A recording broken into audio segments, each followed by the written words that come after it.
I'm not a lawyer, but I finally got around to reading the full 81-page lawsuit that Drake has filed against UMG.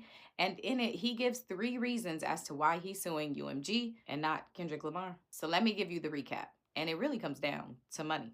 First, early in the lawsuit, Drake makes it clear that, quote, this lawsuit is not about the artist who created Not Like Us. It is instead entirely about UMG, the music company that decided to publish, promote, exploit, and monetize allegations that it understood were not only false, but dangerous. It goes on to say very explicitly that Drake is not a pedophile. Drake has never engaged in any acts that would require he be, quote, placed on neighborhood watch. That name gotta be registered and placed on neighborhood watch. Drake has never engaged in relations with a minor. A minor. Drake has never been charged with or convicted of any criminal acts whatsoever. And so, as a company that published, promoted, exploited, and monetized, Drake says he wants UMG. All right, so reason number 1 as to why Drake is suing UMG is because he says one of their motivations for promoting and making Not Like Us a success was to damage his popularity, so that when it came time to renegotiate his contract, he wouldn't be the superstar he once was, and therefore wouldn't be able to demand the amount of money and rates he typically would have been able to get.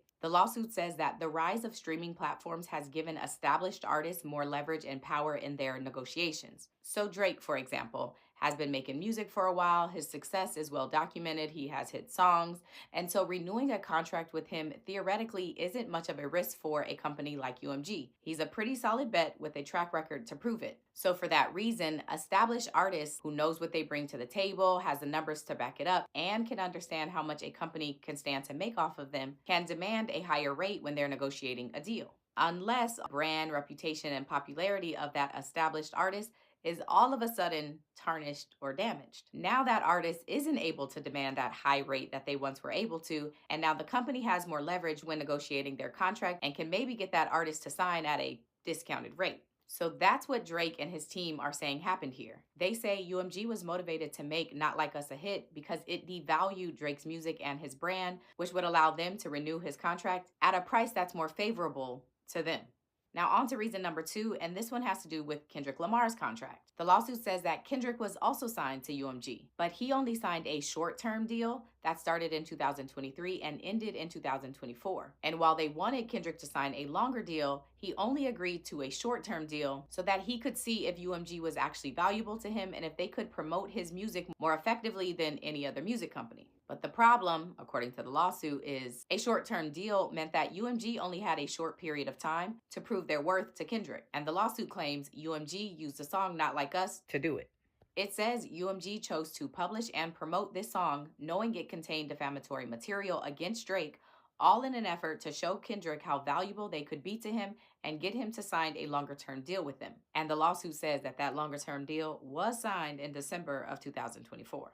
And now the final reason listed in the lawsuit as to why Drake is suing UMG is again because of money. But this time it's a little more direct. The lawsuit says that UMG has a division-based bonus structure that allows division executives to benefit from their artists regardless if it affects another UMG division's artist. Follow me. So UMG is a parent company, and under it there are labels or divisions like Interscope and Republic. So if an artist that's signed to Interscope, like Kendrick is, has a wildly successful song or album, executives at Interscope may get bonuses or other benefits to reflect the success of that artist and their music. And it doesn't matter if that success is at the expense of another UMG division's artist like Republic, where Drake is signed. So here Drake is alleging that John Janik, who is the CEO of Interscope, was motivated to make Not Like Us a success, regardless of the defamatory allegations, because he himself was directly rewarded as well. It also notes that John Janik and the CEO of Republic, Monty Littman, are both being considered to replace Lucien Grange, who is the CEO of UMG,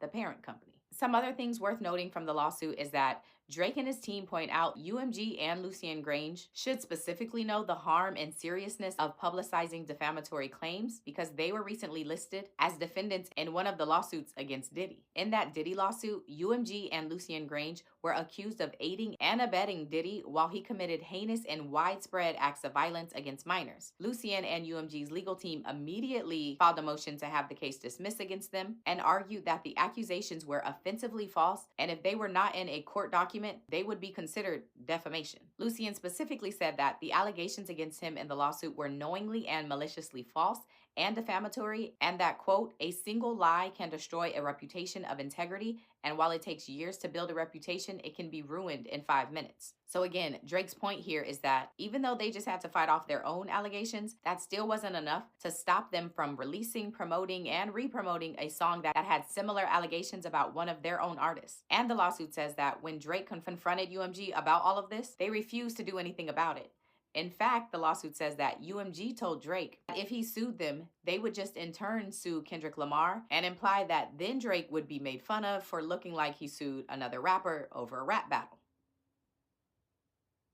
All right, so I won't go into all of the details about how many times the song was played, here it says billions, or how it was played at national events like the DNC, NBA games, MLB games, WNBA games, or how it is surely going to be played at the upcoming Super Bowl halftime show that Kendrick Lamar will be headlining. I also won't talk about how Drake claims that UMG used its ownership stake in Complex and Vivo to also promote and boost the song. But I will say that Drake has 3 causes of action for this lawsuit. He is officially suing UMG for defamation, which goes to UMG, according to Drake, knowingly and maliciously publishing defamatory statements about him, all of which negatively impact his personal and professional reputation and directly impacts him financially. The second cause of action is harassment, because according to Drake, the song made a call for violence against him, and even when that violence started to happen, which is a reference to the shooting and break-ins that happened at his house, that still wasn't enough to stop UMG from promoting the song. And then the third cause of action is for violating the New York General Business Law, which has to do with Drake's claim that UMG paid people to promote and play the song, misleading the public to believe that it was more popular than it actually was. Oh, and Kai Cenat and some other YouTubers were mentioned in the lawsuit, but that just had to do with the claim that UMG was doing everything they could to promote Not Like Us,